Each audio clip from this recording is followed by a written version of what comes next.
சோனா குருவும் காலுக்காகவும் சின்ன வயசுல இருந்தே இணை பிரியாத நண்பர்களா வாழ்ந்தாங்க. ஒரு நாள் இவங்க 2 பேரும் உணவு தேடுறதுக்காக தங்களுடைய காட்டை விட்டு பறந்து வந்தாங்க. உணவு கிடைக்காததால ரொம்ப தூரம் பறந்து வந்த இவங்க வழி தவறி வேற ஒரு காட்டுக்கு வந்துட்டாங்க. அந்த சமயத்துல இருட்ட வர ஆரம்பிச்சிருச்சு. அதனால தொடர்ந்து பறக்க முடியாத 2 பேரும் ஒரு மரக்கிளையில வந்து உக்காந்தாங்க. காலண்ணா, இந்த காட்டை நான் இது வரைக்கும் பார்த்ததும் இல்ல, இங்க வந்ததும் இல்ல. எனக்கு என்னவோ நம்ம வழி மாறி வேற காட்டுக்கு வந்துட்ட மாதிரி இருக்கு. வந்த மாதிரி இல்ல சோனா, நாம கண்டிப்பா வழி மாறிதான் வந்திருக்கோம். ஏன்னா நம்ம காட்டுல இந்த மாதிரி உயரமான மரங்களே கிடையாது. இப்ப என்ன பண்றது? இந்த ராத்திரி நேரத்துல நம்மளால கண்டிப்பா நம்ம காட்டுக்கு போய் சேர முடியாது. சோனா, நீ சொல்றது வாஸ்தவம் தான். இப்ப நாம நம்ம காட்டுக்கு போக நினைக்கிறது புத்திசாலித்தனம் கிடையாது. பேசாம இங்கேயே யார் வீட்லயாவது இடம் கேட்டு இன்னைக்கு ராத்திரி பொழுத ஓட்டி ஆகணும். ஆமா, இல்லைன்னா இந்த ராத்திரியில ஏதாவது கழுகு மாதிரி ஆபத்தான பறவைகளுக்கு இரையாகிடுவோம். சோனா, இங்க நாம உட்காந்து பேசி நேரத்தை வீணாக்கிறத விட பக்கத்துல ஏதாவது வீடு இருக்கான்னு பாப்போம். இப்படி பேசிக்கிட்ட காலுக்காகவும் சோனா குருவியும் பிறகு பக்கத்துல ஏதாவது வீடு இருக்கான்னு தேடி பார்க்க ஆரம்பிச்சாங்க. இப்படி பறந்து போனவங்க இருட்டுல ரொம்பவும் கஷ்டப்பட்டு நீண்ட தூரம் பறந்து போனதுக்கு அப்புறம் இவங்களோட கண்ணுல ஒரு வீடு தென்பட்டது. உடனே சோனா குருவியும் காலுக்காகவும் அந்த வீட்டு வாசல்ல போய் உட்கார்ந்தாங்க. பிறகு சோனா குருவி அந்த வீட்டு வாசல் கதவை தட்ட ஆரம்பிச்சது. கொஞ்ச நேரம் கதவை தட்டின உடனே வீட்டு கதவை திறந்துகிட்டு ஒரு கிளி வெளியில வந்தது. உங்க 2 பேரையும் யாருன்னு எனக்கு தெரியல. நீங்க யாரு? எங்க இருந்து வர்றீங்க? கிளியண்ணா, எங்களோட காடு இங்க இருந்து ரொம்ப தூரத்துல இருக்கு. உணவு தேடி பறந்து வந்த நாங்க வழி தவறி இந்த காட்டுக்கு வந்துட்டோம். இன்னைக்கு ஒரு நாள் ராத்திரி உங்க வீட்டுல தங்கறதுக்கு அனுமதி கிடைக்குமா? ஆமாங்க, இன்னைக்கு ராத்திரி மட்டும் தங்குறதுக்கு அனுமதி கொடுத்தா போதும். பொழுது விடிஞ்ச உடனே நாங்க எங்க காட்டுக்கு பறந்து போயிடுவோம். நீங்க சொல்றதெல்லாம் சரிதான். இருந்தாலும் என்னோட வீடு ரொம்பவும் பழைய வீடு. நீங்க 2 பேரும் தங்கறதுக்கு இந்த வீடு ஏத்தது கிடையாது. ஒண்ணு பண்ணலாம், உங்க 2 பேர்ல யாராவது ஒருத்தர் என்னோட வீட்டுல தங்கிக்கிங்க. யார் தங்கறதுன்னு நீங்களே முடிவு பண்ணிடுங்க. கிளியண்ணா, இப்படி சொன்னதுக்கு உங்களுக்கு ரொம்பவும் நன்றி. ஆனா நாங்க 2 பேரும் நண்பர்கள். ஒருத்தருக்கு இடம் இல்லாதப்ப ஒருத்தர் மட்டும் உங்க வீட்டுல தங்கறத நாங்க 2 பேருமே விரும்ப மாட்டோம். அதனால நாங்க வேற எங்கேயாவது இடம் பாத்துக்கிறோம். காலண்ணா, வாங்க நம்ம கிளம்புவோம். இங்க பாருங்க, நான் சொல்றத சொல்லிட்டேன். அதுக்கப்புறம் உங்க இஷ்டம். நான் வீட்டுக்குள்ள போய் 5 நிமிஷம் கதவு திறந்து வச்சிருப்பேன். அதுக்குள்ள யாராவது வரதா இருந்தா வீட்டுக்குள்ள வாங்க. ஏன்னா 6வது நிமிஷம் நான் கதவை மூடிடுவேன். இப்படி சொன்ன அந்த கிளி கதவை திறந்து வச்சுட்டு வீட்டுக்குள்ள போயிடுச்சு. அந்த கிளியும் சோனா குருவியும் இவ்வளவு பேசிக்கிட்டாலும் காலுக்காக மட்டும் எதுவுமே பேசாம மௌனமா உட்கார்ந்து. காலண்ணா, என்ன பேசாம உட்கார்ந்துருக்கீங்க? வாங்க நம்ம கிளம்புவோம். பக்கத்துல வேற ஏதாவது வீடு இருக்கான்னு பாப்போம். சோனா, இப்பவே ரொம்ப நேரம் ஆயிடுச்சு. இதுக்கப்புறம் வேற யாராவது அவங்க வீட்டுல நமக்கு இடம் கொடுப்பாங்கன்னு எனக்கு நம்பிக்கை இல்ல. அதனால நம்ம 2 பேர்ல யாராவது ஒருத்தர் இந்த வீட்டுல தங்கிக்கிறதுல ஒன்னும் தப்பு இல்லைன்னு நினைக்கிறேன். காலண்ணா, நீங்க வெளியில இருந்து கஷ்டப்படுறப்ப உங்களை விட்டுட்டு என்னால மட்டும் இந்த வீட்டுல தங்க முடியாது. சோனா, நீ என்ன தப்பா புரிஞ்சுகிட்ட. நான் இந்த வீட்டுல ஒன்ன தங்க சொல்லல. இந்த வீட்டுல நான் தான் தங்க போறேன். நீ இன்னும் கொஞ்சம் தூரம் பறந்து போய் வேற ஏதாவது வீடு கிடைக்குதான்னு பாரு. காலண்ணா, என்ன இப்படி பேசுறீங்க? உங்க வாயில இருந்து இப்படி ஒரு வார்த்தை வரும்னு நான் எதிர்பார்க்கவே இல்ல. நாம எவ்வளவு காலமா நண்பர்களா இருந்திருக்கோம். அதையெல்லாம் மறந்துட்டீங்களா? என்ன இந்த ராத்திரியில தனியா விட உங்களுக்கு எப்படி மனசு வந்தது? சோனா, நம்ம உயிருக்கு ஒரு ஆபத்து வரும்போது நாம எப்படி தப்பிக்கலாம்னு தான் பாக்கணுமே தவிர நண்பர்களோட உயிரை எல்லாம் காப்பாத்தணும்னு நினைக்க கூடாது. அப்படி நினைச்சா கடைசியில நம்ம உயிர் போயிடும். இப்படி சொன்ன காலுக்காக உடனே அந்த கிளி வீட்டுக்குள்ள போய் கதவை சாத்திக்கிச்சு. இப்ப அந்த காட்டுல சோனா குருவி மட்டும் தனியா உட்கார்ந்து இருந்தது. காலுக்காக நடந்துகிட்ட விதத்தை சோனா குருவியால நம்பவே முடியல. அந்த சமயத்துல காட்டுக்குள்ள இருந்து நாய்களும் நரிகளும் உடையிற சத்தம் கேட்டுச்சு. இந்த சத்தத்தையெல்லாம் கேட்டு பயந்து போன சோனா குருவி கண்ணீர் விட்டு அழ ஆரம்பிச்சது. இந்த காலண்ணாவை நம்பி வந்தது எவ்வளவு பெரிய தப்புன்னு எனக்கு இப்பதான் தெரியுது. இதுக்கப்புறம் இந்த தப்ப நான் எப்பவுமே செய்ய மாட்டேன். இப்படி நினைச்ச சோனா குருவி பிறகு அங்கிருந்து வேற வீட்டை தேடி பறந்து போச்சு. இங்க பாருக்காகமே, நீ அந்த கூட்டுல படுத்து தூங்கிக்க. ஆனா ஒரு விஷயம், தூக்கத்துல அப்படியும் இப்படியும் ஆடாத. ஏன்னா என்னோட வீடு ரொம்பவும் மோசமான நிலைமையில இருக்கு. கிளி, உன்னோட வீட்டுல நீ எனக்கு இடம் கொடுத்ததே பெரிய விஷயம். கவலைப்படாத, நான் படுத்த உடனே தூங்கிடுவேன். அப்புறம் தூக்கத்துல அப்படி இப்படி கூட அசைய மாட்டேன். ராத்திரி எந்த பொசிஷன்ல படுத்திருக்கணும், காலையில எழுந்திருக்கிறப்பவும் அதே பொசிஷன்ல தான் இருப்பேன். பிறகு காலுக்காகவும் அந்த கிளியும் தங்களுடைய கூட்டுல படுத்து தூங்க ஆரம்பிச்சாங்க. இது வரைக்கும் காலுக்காகத்தோட துணையோட பறந்துகிட்டு இருந்த சோனா குருவிக்கு இப்ப தனியா பறந்து போகிறோமும் பயமா இருந்தது. இருந்தாலும் வேற வழியினால சோனா குருவி கடவுளை வேண்டிக்கிட்டு உயிரை கையில பிடிச்சுக்கிட்டு பறந்து போய்கிட்டு இருந்தது. அந்த சமயத்துல அங்க இருந்த ஒரு மரப்பொந்துக்குள்ள உட்கார்ந்திருந்த ஒரு வயதான பறவை சோனா குருவி இப்படி தனியா பறந்து வரத பாத்துருச்சு.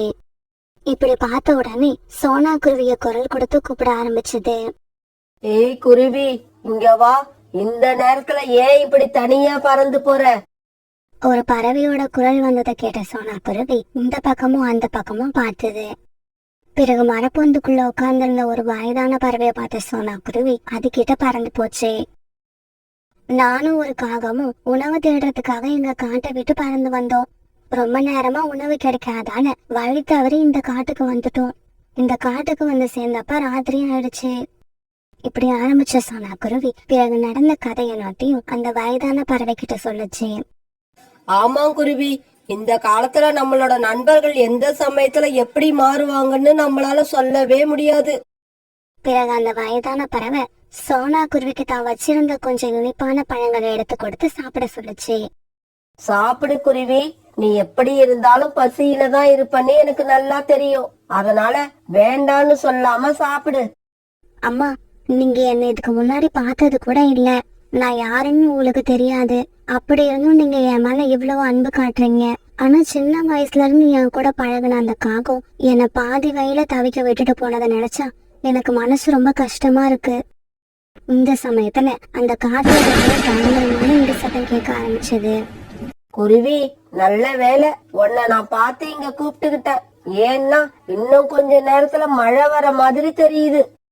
அந்த வயதான பறவை சொன்ன மாதிரியே கொஞ்ச நேரத்துல சரியான மழை பெய்ய ஆரம்பிச்சது. மழை பெய்ய ஆரம்பிச்ச கொஞ்ச நேரம் கழிச்சு காத்தும் வேகமா வீச ஆரம்பிச்சது. இப்படி காத்து வீச ஆரம்பிச்ச உடனே அந்த கிளியோட வீடு லேசா ஆட ஆரம்பிச்சது. வீட்டுக்குள்ள உட்கார்ந்திருந்த காலுக்காகவும் அந்த கிளியும் அந்த வீட்டை ஆட ஆரம்பிச்ச உடனே அது கூட சேர்ந்து அவங்களும் ஆட ஆரம்பிச்சாங்க. கிளி, நம்ம வீடு ஏன் இப்படி ஆடுது? காகமே, நான் எது நடக்க கூடாதுன்னு நினைச்சேனோ அது நடந்துடுச்சு. மழை பெய்யறதுக்கு முன்னாடி இந்த வீட்டை சரி செய்யணும்னு நினைச்சேன். அப்புறம் நான் இந்த வீட்டை சரி செய்யற வரைக்கும் மழை வரக்கூடாதுன்னு நினைச்சேன். ஆனா நான் நினைச்சது எதுவுமே நடக்கல. எனக்கு தெரிஞ்சு போச்சு, என்னோட வீடு கீழே விழ போகுது. நாமளும் சாக போறோம். இங்க பாரு கிளி, சாக போறோம் அது இதுன்னு சொல்லி என்ன பயமுறுத்தாத. நான் சாக மாட்டேன். நான் இன்னும் நிறைய வாழ வேண்டி இருக்கு. அவ்வளவு ஏன், எனக்கு இன்னும் கல்யாணமே ஆகல. காலுக்கு அவன் இப்படி சொல்லிட்டு இருக்கும்போது கிளியோட வீடு இடிஞ்சு கீழே வந்துடுச்சு. நல்ல நிலையா காலுக்காகவும் அந்த கிளியும் எந்த ஆபத்தும் இல்லாம உயிர் தப்பிச்சு வெளியில வந்துட்டாங்க. கிளி, நாம இப்ப என்ன பண்றது? ராத்திரி முழுக்க இப்படி மழையில நனைஞ்சுகிட்டே உக்காந்து இருக்க வேண்டியது தானா? காகமே, இங்க இருந்து கொஞ்ச தூரத்துல என்னோட அண்ணன் வீடு இருக்கு. இப்ப நான் அங்க போயிடுவேன். அதனால நீ எங்க போய் தங்கறதுன்னு நீயே முடிவு பண்ணிக்க. இப்படி சொல்லிட்டு அந்த கிளி தன்னோட அண்ணன் வீட்டை நோக்கி பறந்து போயிடுச்சு.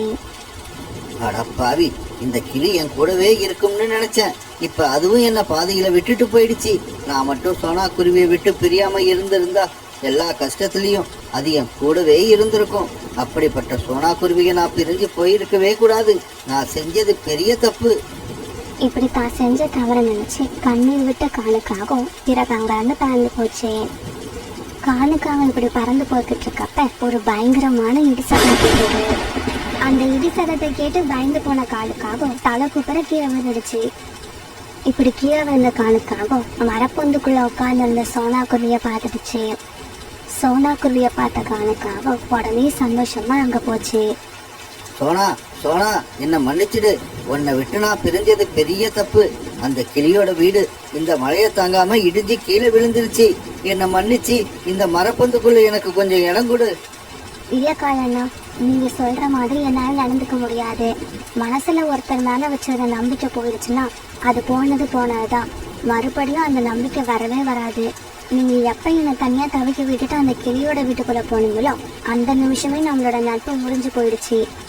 நாம 2 பேரும் இனிமேல் நட்பா பழகவே முடியாது. பிறகு காலுக்காக தான் செஞ்ச தவற நினைச்சு கண்ணீர் விட்டுக்கிட்டே பறந்து போக ஆரம்பிச்சது. அந்த காட்டுல அப்பதான் பொழுது விடிஞ்சது. பொழுது விடிஞ்சதும் பறவைகள் எல்லாம் தங்களுக்குள்ள பேசிக்கிட்டு உணவு தேட பறந்து போனாங்க. அம்மா, எனக்கு நூடுல்ஸ் சாப்பிடணும் போல ஆசையா இருக்கு. எனக்கு நூடுல்ஸ் செஞ்சு கொடுங்க. பியூட்டி, எனக்கு கூட நூடுல்ஸ் சாப்பிடணும் போல ஆசையா தான் இருக்கு. இந்த 50 ரூபாய்க்கு நீ போய் 2 பாக்கெட் நூடுல்ஸ் வாங்கிட்டு வா. இப்படி சொன்ன சோனா குருவி பியூட்டி கிட்ட 50 ரூபாய் பணத்தை கொடுத்தது. அந்த பணத்தை எடுத்துக்கிட்டு பியூட்டி பிறகு புறா அங்கிள் வச்சிருந்த மளிகை கடையை நோக்கி பறந்து போச்சு. புறா அங்கிள், எனக்கு 2 பாக்கெட் நூடுல்ஸ் கொடுங்க. புறா உடனே நூடுல்ஸ் பாக்கெட்டை இந்த பக்கமும் அந்த பக்கமும் தேடி பார்த்தது. ஆனா கடையில நூடுல்ஸ் பாக்கெட் இல்ல. புறா அங்கிள், நூடுல்ஸ் பாக்கெட் இருக்கா இல்லையா? பியூட்டி, நேத்து கூட 2 நூடுல்ஸ் பாக்கெட் இருந்துச்சு. ஆனா அது இப்ப எங்க போச்சுன்னு தெரியல. ஒரு சமயம் ராணி வித்திருப்பான்னு நினைக்கிறேன். இப்படி சொன்ன புறா அந்த 2 நூடுல்ஸ் பாக்கெட்டும் கடையோட ஒரு மூலையில இருக்கிறத பாத்துடுச்சு. பியூட்டி, நூடுல்ஸ் பாக்கெட் கிடைச்சிடுச்சு. இதோ இங்கதான் இருக்கு. இப்படி சொன்ன புறா பிறகு அந்த நூடுல்ஸ் பாக்கெட்டை எடுத்து பியூட்டி கிட்ட கொடுத்துச்சு. அத வாங்கிட்ட பியூட்டி சந்தோஷமா தன்னோட வீட்டுக்கு பறந்து வந்துச்சு. வழியில ரொம்பவும் பசியோட உட்கார்ந்து இருந்த சக்கு பியூட்டி நூடுல்ஸ் பாக்கெட்டை எடுத்துட்டு பறந்து வரத பாத்துட்டான். பியூட்டி பியூட்டி, இங்க வா, உன்கிட்ட ஒரு விஷயம் சொல்லணும். ஜக்கு இப்படி கூப்பிட்ட உடனே பியூட்டி ஜக்கு கிட்ட போய் உட்கார்ந்தது. ஜக்கு, என்ன விஷயம்னு சொல்லு. நான் சீக்கிரமா வீட்டுக்கு போகணும். பியூட்டி வா, நாம அருவிக்கரைக்கு போய் கொஞ்ச நேரம் விளையாண்டுட்டு வருவோம். ஜக்கு, நான் இன்னும் சாப்பிடல. அப்புறம் அம்மா வேற எனக்காக காத்திருப்பாங்க. நான் போய் நூடுல்ஸ் ரெடி பண்ணி சாப்பிட்டுட்டு வந்துடுறேன். பியூட்டி, உனக்கு பின்னால ஒரு பூனை வருது பாரு.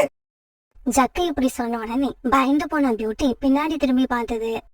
அந்த சமயத்துல அங்க இருந்த நூடுல்ஸ் பாக்கெட் எடுத்துக்கிட்டு ஜக்கு மின்னல் வேகத்துல பறந்து போனா. ஜக்கு ரொம்ப கேவலமானவன். என்னை ஏமாத்திட்டு நூடுல்ஸ் பாக்கெட்டை எடுத்துக்கிட்டு போயிட்டான். பிறகு பியூட்டி இப்படி அழுதுகிட்டே தன்னோட வீட்டை நோக்கி பறந்து போச்சு. அம்மா அம்மா, இந்த நூடுல்ஸ் பாக்கெட்ட நான் பியூட்டி கிட்ட இருந்து பிடுங்கிக்கிட்டு வந்துட்டேன். சீக்கிரமா இதை ரெடி பண்ணுங்க. அவங்க வர்றதுக்குள்ள இதை சாப்பிட்டு முடிச்சாகணும். என்னடா ஜக்கு இப்படி பண்ணிட்ட? இப்ப பியூட்டியும் உங்க அம்மாவும் அழுதுகிட்டே நம்ம வீட்டுக்கு வருவாங்க. அம்மா, அவங்க அப்படி நம்ம வீட்டுக்கு வந்தாலும் நீங்க அவங்கள திட்டி அனுப்பிடுவீங்கன்ற நம்பிக்கை எனக்கு இருக்கு. உங்களை பார்த்தாலே எல்லாரும் பயப்படுறாங்க. இதுல நீங்க திட்டுனா யாராவது பயப்படாம இருப்பாங்களா? ஜக்கு, என்ன ஓவரா புகழாதடா. அம்மாவுக்கு வெக்கமா இருக்கு. சரி சரி, அந்த பாக்கெட்டை இப்படி கொடு. நான் உடனே நூடுல்ஸ் தயார் பண்ணி கொடுக்கறேன். பிறகு அந்த நூடுல்ஸ் பாக்கெட் எடுத்துக்கிட்டு கோரிக்கா அவன் கிச்சனுக்குள்ள போச்சு. அம்மா அம்மா, அந்த ஜக்கு இருக்கான்ல, அவன் நான் கொண்டு வந்த நூடுல்ஸ் பாக்கெட்டை எடுத்துட்டு ஓடி போயிட்டான். அப்படியா, என்ன நடந்துச்சுன்னு எனக்கு விவரமா சொல்லு. பிறகு பியூட்டி அழுதுகிட்டே நடந்தது எல்லாத்தையும் தன்னோட அம்மா கிட்ட சொல்லுச்சு. பியூட்டி, அந்த ஜக்கு கிட்ட பேச்சு வச்சுக்காதன்னு நான் உனக்கு எத்தனை தடவை சொல்றது? அவன் கூப்பிட்டான்னு நீ எதுக்காக அவன் கிட்ட போன? அம்மா, என்ன திட்டாதீங்க. அவன் ஏதோ விஷயம் சொல்ல போறான்னு தான் நான் அவன்கிட்ட போனேன். அவன் இப்படி பண்ணுவான்னு எனக்கு தெரியாது. சரி சரி, இதுக்கப்புறமாவது புத்திசாலித்தனமா நடந்துக்க. அவன் இருக்கிற பக்கம் திரும்பி கூட பார்க்காத. இதே சமயத்துல புறாவோட மனைவி ராணி புறா வேக வேகமா பறந்து தங்களுடைய மல்லிகை கடைக்கு போச்சு. என்னங்க, நான் இங்க 2 நூடுல்ஸ் பாக்கெட் வச்சிருந்தேன். அது எங்க? அதை யாருக்காவது வித்துட்டீங்களா? ஆமா, சோனா குருவியோட பொண்ணு பியூட்டி தான் வந்து அந்த 2 நூடுல்ஸ் பாக்கெட்டையும் வாங்கிக்கிட்டு போச்சு. என்னங்க இப்படி பண்ணிட்டீங்க? அந்த 2 நூடுல்ஸ் பாக்கெட்டும் எக்ஸ்பிரி ஆகி 2 மாசம் ஆகுது. அதை யாருக்கும் வித்துற கூடாதுன்னு தான் நான் அதை எடுத்து ஓரமா வச்சேன். அப்படியா? நான் இப்பவே போய் அந்த நூடுல்ஸ் பாக்கெட்டை வாங்கிக்கிட்டு வந்துடுறேன். இப்படி சொன்ன புறா பிறகு சோனா குருவி வீட்டை நோக்கி அவசர அவசரமா பறந்து போச்சு. பியூட்டி, அழாத, கண்ணை தொடச்சுக்கிட்டு பேசாம உட்காரு. நான் உனக்கு கண்டிப்பா நாளைக்கு நூடுல்ஸ் செஞ்சு தரேன். இப்படி இவங்க பேசிக்கிட்டு இருக்கப்ப யாரோ வாச கதவை தட்டுற சத்தம் கேட்டது. பிறகு சோனா குருவி கதவை திறந்துகிட்டு வெளியில போய் பார்த்தது. வாங்க புறாண்ணா, என்ன விஷயமா வந்தீங்க? சோனா, என்ன மன்னிச்சிடு. நான் பியூட்டி கிட்ட கொடுத்து விட்ட 2 நூடுல்ஸ் பாக்கெட்டும் டேட் எக்ஸ்பிரி ஆனது.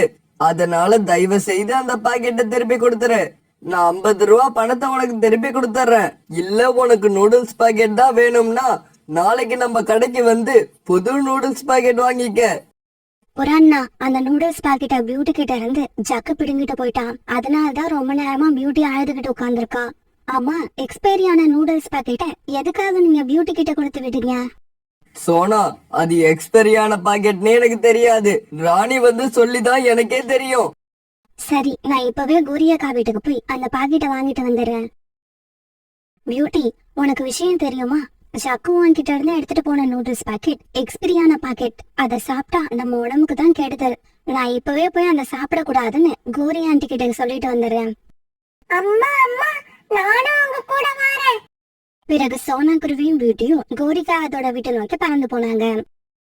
இப்படி போனவங்க கோரிகாவத்தோட வீட்டு வாசல் கதவை தட்ட ஆரம்பிச்சாங்க. கோரியக்கா, கோரியக்கா, கதவை தரங்க.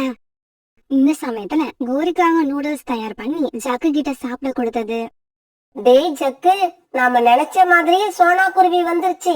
நீ சீக்கிரமா இந்த நூடுல்ஸ சாப்பிட்டு முடி. அம்மா, இந்த நூடுல்ஸ் ரொம்ப சூடா இருக்கும் போல இருக்கு. இதை எப்படி சாப்பிடுறது? இங்க பாருடா ஜக்கு, இத நீ இப்பவே சாப்பிடலன்னா சோனா வீட்டுக்குள்ள வந்து இத தூக்கிட்டு போயிடும். ஆமா ஆமா, அப்படி தூக்கிக்கிட்டு போயிட்டாங்கன்னா என்னால நூடுல்ஸ் சாப்பிட முடியாது. இப்படி சொன்ன ஜக்கு பிறகு அவசர அவசரமா அந்த நூடுல்ஸ சாப்பிட ஆரம்பிச்சான்.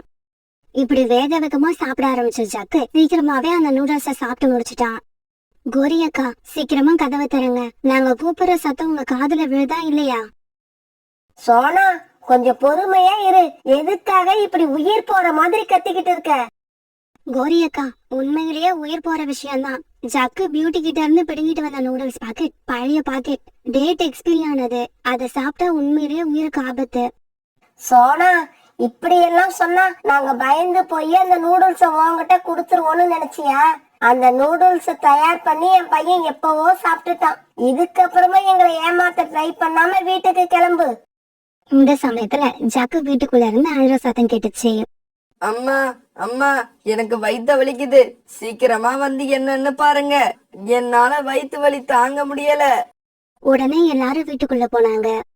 அழுதுகிட்டு படுத்திருந்த ஜக்குவை பார்த்துட்டு பியூட்டி விழுந்து விழுந்து சிரிச்சது. ஜக்கு, என்னை ஏமாத்தி என்கிட்ட அந்த நூடுல்ஸ் பாக்கெட்ட பிடுங்கிட்டு வந்ததுக்கு இவ்வளவு சீக்கிரம் உனக்கு தண்டனை கிடைக்கும்னு நான் நினைக்கவே இல்ல. ஜக்கு ஜக்கு, என்னடா சொல்ற? உனக்கு எங்கடா வலிக்குது? அம்மா, வயிறு ஃபுல்லா வலிக்குதுமா. என்னால தாங்க முடியல. சீக்கிரமா டாக்டர் அழைச்சுக்கிட்டு வாங்க. கோரியக்கா, நீங்க ஜக்குவை பாத்துக்கோங்க, நான் போய் டாக்டர் அழைச்சிட்டு வந்துடுறேன். இப்படி சொன்ன சோனா குருவி பிறகு பறந்து டாக்டரை கூப்பிடுறதுக்காக பறந்து போச்சு. பியூட்டி ஜக்கு அழறத பாத்துக்கிட்டு வீட்டிலேயே உட்கார்ந்து இருந்தது. ஜக்கு, அழுது அழுது இருக்கிற கண்ணீர் எல்லாம் காலி பண்ணிடாத. டாக்டர் வந்து ஊசி போடும்போது கண்டிப்பா அழுக வரும். அதுக்கு கொஞ்சம் கண்ணீரை மிச்சம் வச்சுக்கோ. இந்த சமயத்துல சோனா குருவி பறந்து டாக்டரை அழைச்சுக்கிட்டு கோரிக்காவத்தோட வீட்டுக்கு வந்துருச்சு. கோரி, நடந்ததை எல்லாத்தையும் சோனா குருவி என்கிட்ட சொல்லிடுச்சு. சரி, யாராவது வந்து ஜக்குவோட ரெக்கைய பிடிச்சுக்கோங்க. அவனுக்கு நான் இப்ப ஊசி போடணும். பறந்து டாக்டர் இப்படி சொன்ன உடனே பியூட்டி தாவி போய் ஜக்குவோட 2 ரெக்கையும் பிடிச்சுக்கிச்சு. டாக்டர், ஒரு ஊசி இல்ல, தேவைப்பட்டா 2 ஊசி கூட போடுங்க. ஜக்க அசையாம நான் பாத்துக்கிறேன். பியூட்டி இப்படி சொல்ல பிறகு பறந்து டாக்டர் ஜக்குவுக்கு ஊசி போட்டாங்க. ஊசி போடாதீங்க, ஊசி போடாதீங்க. அது ரொம்ப வலிக்கும். தயவு செய்து ஊசி போடாதீங்க. வலிக்குது, வலிக்குது. ஜக்கு இப்படி கத்த கத்த பறந்து டாக்டர் அவனுக்கு ஊசி போட்டாங்க. அம்மா, நான் பெரிய தப்பு பண்ணிட்டேன். அடுத்தவங்க பொருளை பிடுங்கி திங்கிறது எவ்வளவு பெரிய தப்புன்னு எனக்கு இப்பதான் தெரியுது. அந்த தப்ப செஞ்சதாலதான் நான் இப்ப தண்டனையை அனுபவிச்சுக்கிட்டு இருக்கேன். இப்படி அழுதுகிட்டே இருந்த ஜக்கு பிறகு கண்ணை மூடி அப்படியே தூங்க ஆரம்பிச்சிட்டான். தன்னோட வீட்டுக்கு போன பியூட்டி அம்மா கிட்ட இப்படி பேச ஆரம்பிச்சது. அம்மா அம்மா, ஜக்கு இனிமே என்கிட்ட இல்ல, யார்கிட்டயும் இந்த மாதிரி செய்யவே மாட்டான். ஏன்னா அதுக்கான தண்டனை அவனுக்கு கிடைச்சிடுச்சு. அம்மா அம்மா, நான் குக்கு கூட நதி பக்கம் போய் விளையாண்டுட்டு வரேன். குக்குவா?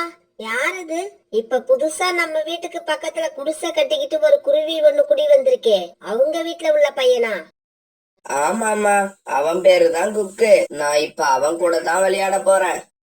இங்க பாரு ஜக்கு, உனக்கு இன்னைக்கு சொல்றதுதான். அவங்க எல்லாம் ரொம்ப ஏழை. அவங்க குடிசை பக்கமே நீ போகவும் கூடாது, அவங்க கூட விளையாடவும் கூடாது. இந்த மாதிரி பறவைங்க கூட எல்லாம் நம்ம பழக்க வழக்கமே வச்சுக்க கூடாது. அம்மா, நான் அப்ப யார் கூட தான் விளையாடுறது? புறாவோட பையன் ராஜு கூட விளையாடு, ரீட்டாவோட பையன் மிட்டு கூட விளையாடு. அவங்க எல்லாம் நம்மள மாதிரி பணக்காரங்க, நமக்கு ஈக்குவலான அந்தஸ்து உள்ளவங்க. சரிம்மா, நான் புறா அங்கிள் பையன் ராஜு கூடவே போய் விளையாடுறேன். இப்படி சொன்ன ஜக்கு புறா வீட்டை நோக்கி பறந்து போனா. குக்குவோட அப்பா, நம்ம இந்த காட்டுக்கு புதுசா குடி வந்து 1 மாசத்துக்கு மேல ஆகுது. இருந்தாலும் அக்கம் பக்கத்துல உள்ளவங்க யாருமே நம்ம கிட்ட பேசுறதே இல்ல. சோனா, நம்மள சுத்தி உள்ள நிறைய பேரு பணக்காரவங்க. அவங்க எல்லாம் அப்படிதான் இருப்பாங்க. சரி சோனா, 1 வாரமா வீட்டுல வேலை இருந்ததால என்னால வேலை தேடி வெளியில போக முடியல. இன்னைக்காவது வேலை கிடைக்குதான்னு போய் பார்த்துட்டு வரேன். குக்குவோட அப்பா, நீங்க சொல்றது சரிதான்.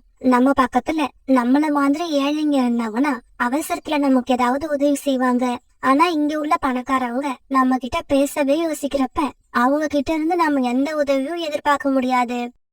பிறகு ராணா குருவி வேலை தேடி வெளியில பறந்து போச்சு.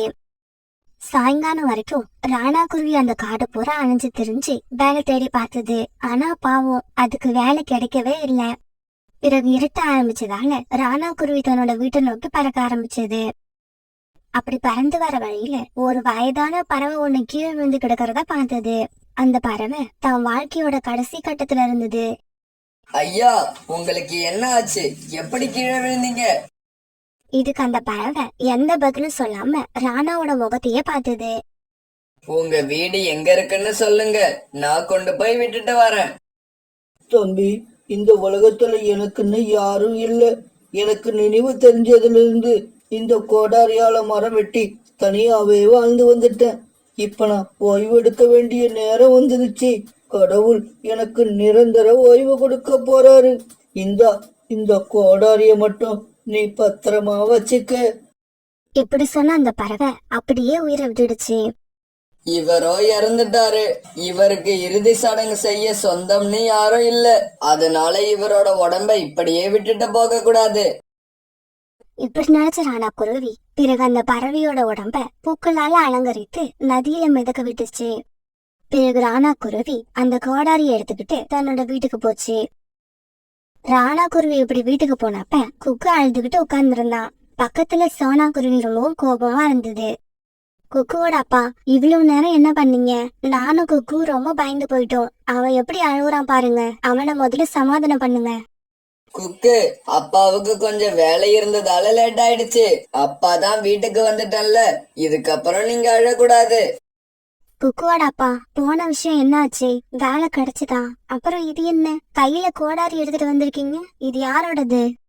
சோனா குருவி இப்படி கேட்ட உடனே ராணா குருவி தான் வீட்டுக்கு திரும்பி வர வழியில நடந்தது எல்லாத்தையும் சொன்னுச்சு.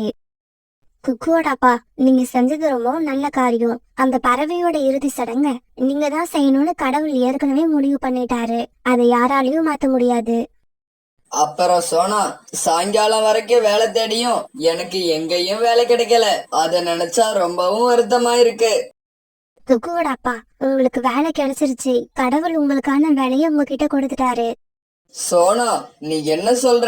நான் வேலை கேட்ட எல்லா இடத்துலயும் எனக்கு வேலை இல்லைன்னு சொல்லிட்டாங்க. ஆனா கடவுள் அப்படி சொல்லல. உங்க கையில கோடாரிய கொடுத்திருக்காரு. மறைமுகமா உங்களுக்கு வேலையும் கொடுத்துட்டாரு. சோனா சொன்னதோட அர்த்தம் ராணா குருவிக்கு இப்பதான் புரிஞ்சது.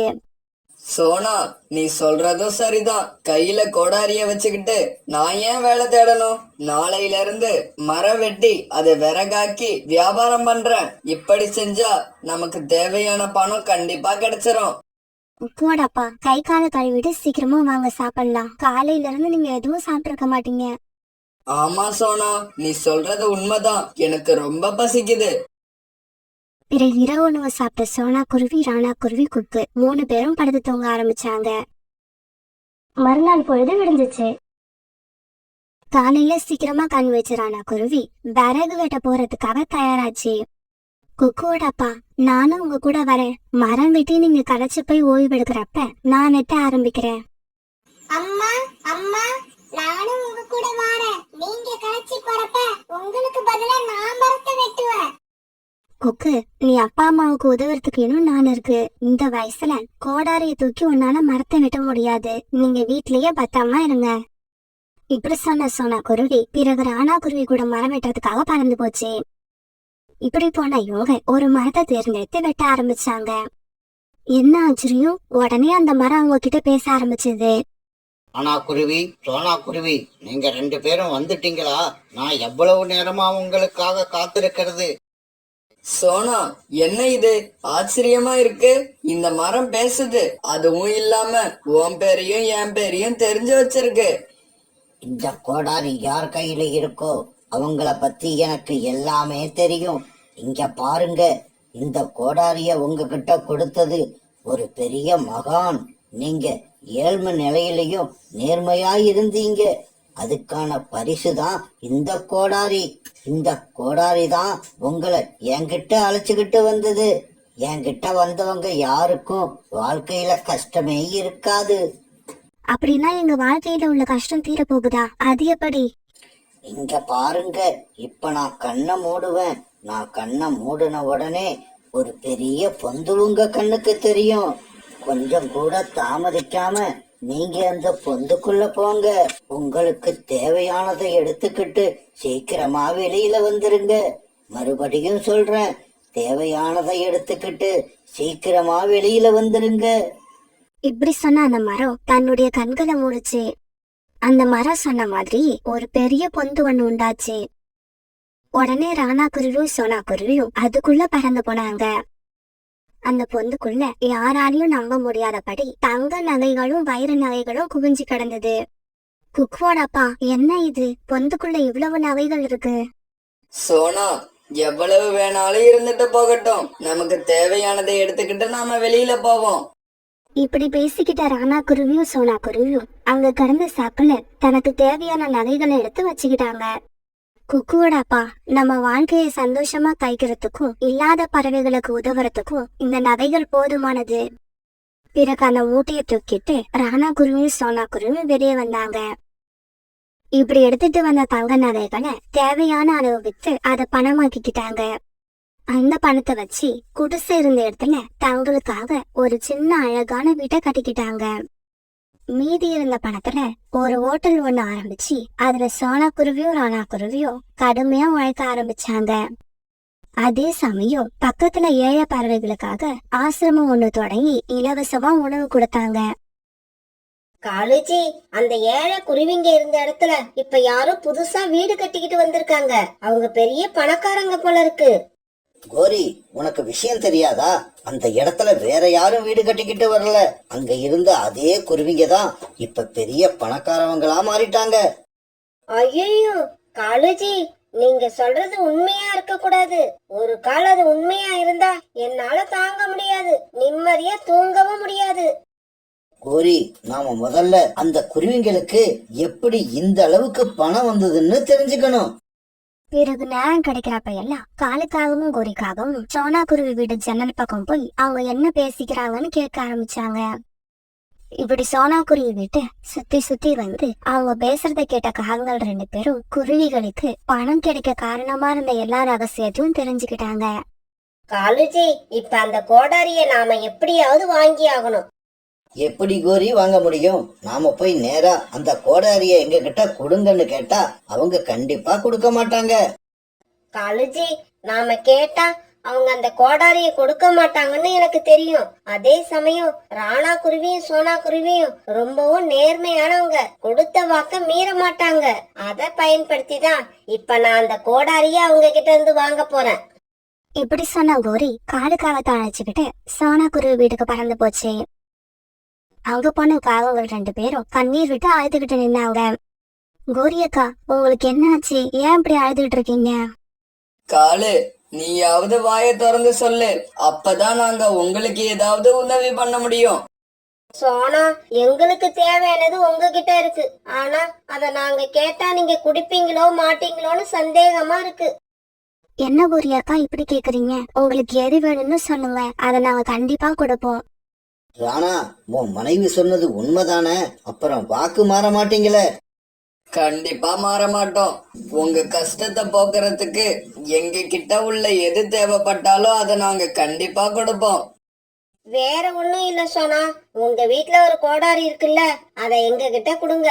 அத வச்சு மரம் வெட்டி நாங்க பணம் சம்பாதிக்க போறோம். சோனா, நான் இந்த கோடாரியை உங்களுக்கு கொடுக்கலாம்னு நினைக்கிறேன். நீ என்ன நினைக்கிற? குக்குவோட அப்பா, நீங்க நினைக்கிற மாதிரியே இந்த கோடாரி அவங்க கிட்ட கொடுத்துருங்க. இவங்க கிட்ட அந்த கோடாரி போகணுங்கிறது கடவுளோட எண்ணமா இருந்தா அதை யாராலும் மாத்த முடியாது. இப்படி சொன்ன சோனா குருவி அந்த கோடாரியை எடுத்து காகங்கள் கிட்ட கொடுத்தது. அதை வாங்கிட்ட காகங்கள் சந்தோஷமா பறந்து போனாங்க. காலுஜி காலுஜி, ராணா குருவியும் சோனா குருவியும் பேசிக்கிட்ட மரம் இந்த மரம் தான். கோரி காகம் காலு காகத்துக்கிட்ட இப்படி சொல்லும் போது அந்த மரம் பேச ஆரம்பிச்சிருச்சு. காலு, கோரி, நீங்க 2 பேரும் தேடி வந்த மரம் நான் தான். இப்படி சொன்ன அந்த மரம் குருவிகள் கிட்ட பேசின மாதிரியே காகங்கள் கிட்டயும் பேச ஆரம்பிச்சது. இங்க பாருங்க, இப்ப நான் கண்ணை மூடுவேன். நான் கண்ணை மூடின உடனே ஒரு பெரிய பொந்து உங்க கண்ணுக்கு தெரியும். கொஞ்சம் கூட தாமதிக்காம நீங்க அந்த பொந்துக்குள்ள போங்க. உங்களுக்கு தேவையானதை எடுத்துக்கிட்டு சீக்கிரமா வெளியில வந்துருங்க. மறுபடியும் சொல்றேன், தேவையானதை எடுத்துக்கிட்டு சீக்கிரமா வெளியில வந்துருங்க. இப்படி சொன்ன அந்த மரம் தன்னுடைய கண்களை மூடுச்சு. இப்படி பேசின அந்த மரம் தன்னோட கண்ணை மூட அந்த மரத்துல ஒரு பெரிய பொந்து உண்டாச்சு. உடனே காகங்கள் 2 பேரும் பொந்துக்குள்ள பறந்து போனாங்க. ஐயோ ஐயோ ஐயோ, காலுஜி எவ்வளவு தங்கம், எவ்வளவு உயரம்! இத பார்த்த சந்தோஷத்துல எனக்கு இதயமே நின்னுடும் போல இருக்கு. கோரி, இவ்வளவு தங்க நகைகளை கண்ணுல காமிச்சிட்டு தேவையானதை மட்டும் எடுத்துக்கிட்டு சீக்கிரம் வாங்கன்னு அந்த மரம் ஏன் சொல்லுச்சு? காலுஜி, தேவையானதை தானே எடுத்துக்க சொல்லுச்சு. நமக்கு இங்க உள்ள எல்லாமே தேவைப்படும். சீக்கிரமா எல்லாத்தையும் மூட்டை கட்ட ஆரம்பிங்க.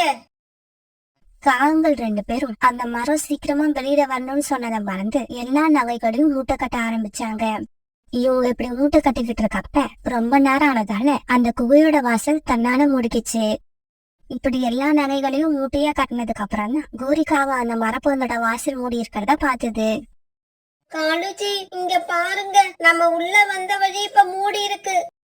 கோரி, அப்படின்னா இப்படி நடக்கும்னு தெரிஞ்சுதான் அந்த மரம் தேவையானதை எடுத்துக்கிட்டு சீக்கிரம் வாங்கன்னு சொல்லிச்சு போல இருக்கு.